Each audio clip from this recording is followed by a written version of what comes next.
BJP কর্মীর রাস্তা ও জল নিকাশির নালা আটকে তৃণমূলের দলীয় কার্যালয় নির্মাণ, পুলিশকে জানিয়েও মিলছে না সুরাহা।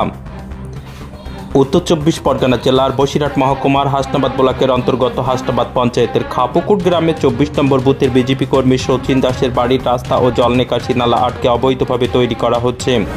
তৃণমূল কংগ্রেসের দলীয় পার্টি অফিস, রাস্তার পাশে থাকা জীবন্ত গাছ কেটে ত্রিপলের ছাউনি দিয়ে তৈরি করা হয়েছে অস্থায়ী তৃণমূলের দলীয় পার্টি অফিস। শুধু তাই নয়, জল নিকাশির নালা প্রায় আটকে দেওয়া হয়েছে মাটি ফেলে। তৃণমূলের দলীয় পতাকা ও ফেস্টুন লাগিয়ে যাতায়াতের রাস্তা দখল করে এই অবৈধ তৃণমূলের দলীয় পার্টি অফিস নির্মাণ করাকে কেন্দ্র করে এলাকায় তৈরি হয়েছে রাজনৈতিক উত্তেজনা। ইতিমধ্যে ওই বিজেপি কর্মী শচীন দাস হাসনাবাদ থানায় লিখিত অভিযোগ জানিয়েছেন। ঘটনার বিবরণ জানিয়ে শচীন দাসের পরিবারের অভিযোগ, পুলিশকে অভিযোগ জানানোর পরও কোনো ব্যবস্থা নিচ্ছে না প্রশাসন। রাস্তার উপর আড়াআড়িভাবে বেড়া দেওয়ার ফলে শচীন দাসের পরিবারের সদস্যরা বাড়ির বাইরেও বের হতে পারছেন না। পানীয় জল, রান্না সামগ্রী সহ অন্যান্য জিনিসপত্র আনতে বাড়ির বাইরে বেরোতে পারছেন না তারা। তার ফলে চরম দুর্ভোগের মধ্যে পড়তে হয়েছে ওই বিজেপি কর্মীর পরিবারের সদস্যদের। আমাদের এই বেড়া টেড়া দিয়ে দিয়েছে, আমরা এখন এর ফলে পড়ে আছি। আমাদের কোনো কিছু সুযোগ সুবিধা কোনো কিছু পাচ্ছি না, আমরা বাইরে বেরোতে পারছেন না। ওই জল চলে গেল, কারণটা কি আপনাদের? কারণটা আমরা বিজেপি পার্টি করি, তার থেকে এরা তৃণমূলের দুষ্কৃতীরা আমাদের উপরে চাপ দিচ্ছে। এখানে পার্টি অফিস দেখছি, হ্যাঁ, ওরা রাত্রের মধ্যে এটা ভেঙে পার্টি অফিস করার জন্য এটাই আমাদের চাপ দিয়েছে। পুরো রাস্তা আটকে দিয়েছে, হ্যাঁ পুরো রাস্তা। কিন্তু এই রাজনৈতিক সম্পত্তিটা কিন্তু আগে ছিল না, এটা এখন বের করেছে। এর আগে পূর্বপুরুষ থেকে হাঁটা চলা সমানই হচ্ছে। কি নাম আপনার? আমার নাম প্রভাতী দাস। আপনারা একটা অভিযোগ আসছে যে বাড়ির রাস্তা দখল করে আপনারা পার্টি অফিস করছেন, এবং দেখছিও তাই, কি বলবেন? দেখুন দাদা, এখানে কোনো বাড়ির একটা রাস্তা নেই। এখানে একজন জমির যে মালিক আছে, এই যে আমার পাশে দাঁড়িয়ে আছে, এই হচ্ছে জমির মালিক। এটা হচ্ছে রায়ত জমি। এটা অনেকেই জানতো না, এটা রায়ত জমি। এখানে কাগজ এখন যদি আমরা সার্চ করি, কারেন্ট এদের নামেই বেরোবে। কিন্তু এখানে 14 সালে এখানে একটা প্রথম কংগ্রেস আর টিএমসি মিলে এখানে একটা ফ্ল্যাগ মারে পার্টি অফিসের জন্য। কিন্তু আর্থিক দিক দিয়ে পার্টি অফিসটা হয়নি। হঠাৎ এই 15 দিন মতো হয়েছে। এখানটায় এই ফাঁকা জমিটায় এখানে একজনের জমি ছিল, মানে দখল করে রেখেছিল, রায়ত জমি। আর ওই সাইডে ওই ফ্যামিলিটা ওখানেও হচ্ছে, ওরা দখল করে রেখেছিল। যাই হোক, এই জমিটা ফাঁকা ছিল।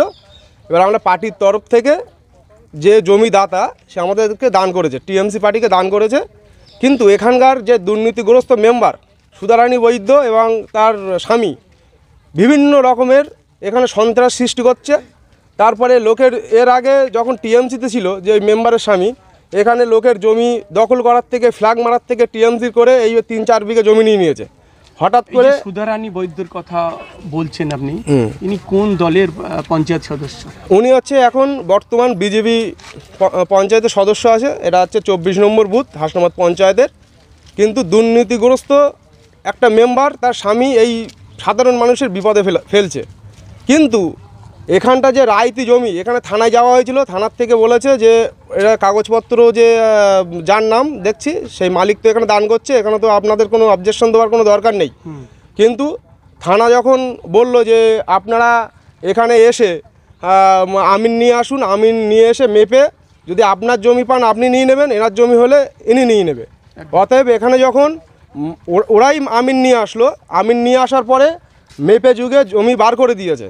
দেখা যাচ্ছে একজনের যে হাঁটতো, যে রাস্তা দিয়ে হাঁটতো, সেই রাস্তাটা পুরো একজন রায়তি যে মালিক, এই যে শিবশঙ্কর মণ্ডল, অন্য জায়গা দিয়ে হাঁটতো। হ্যাঁ, না, এনার জমির ওপর দিয়ে এই যে শচীন দাস যে অবজেকশন করেছে যে রাস্তা দিয়ে উনি হাঁটতো, সেইটা মাপার পরে এটা থানার থেকে থানার প্রশাসন দাঁড়িয়ে আমিন এনে মেপে এর জায়গা প্রশাসনই বের করে দিয়েছে। এখানে কোনো তৃণমূল যে পার্টি আছে কোনো এর মধ্যে কোনো ইনভলভ নেই।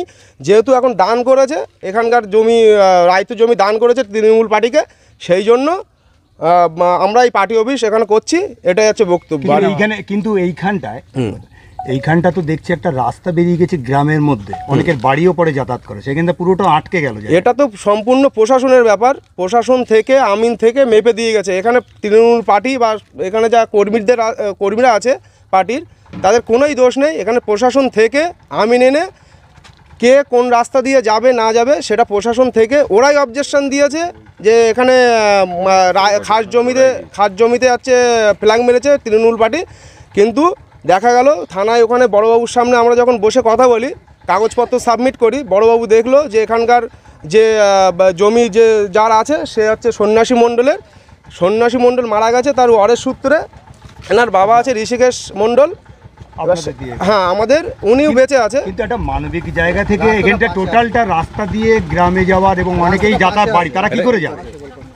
রাস্তা তো আমিন যেটা বলে গেছে যে এটা রায়তি জমির পর থেকে ওই যে পাশে আরেকজন সমর বৈদ্য বলে নাম আছে, ওনার ওখানে নাকি রাস্তা আছে, সেটা আমি জানি না, এখনও আমিন মাপিনি, মাপলে বুঝতে পারবো। কিন্তু যে আমিন ওরাই নিয়ে এসেছিলো, ওরা বলে গেছে যে ওই রাস্তাটা আছে, সমর বৈদ্য যে পুকুর আছে, পুকুরের ওখান থেকে রাস্তা আছে, এটা ওরাই বলে গেছে। এখানে পার্টির কোনো কিছুই নেই, এখানে সম্পূর্ণ জমি দাতা যে পার্টিকে দান করেছে। এটা ঠিক আছে, আমি মানবিক কথা হচ্ছে এই মুহূর্তে আপনারা যেভাবে পার্টি দেখুন, মানবিক যে জায়গা করেছেন তাতে তো এখানে কেউ যেতে পারবে না, বাড়ি ঢুকতে পারবে না, গ্রামে ঢুকতে পারবে না।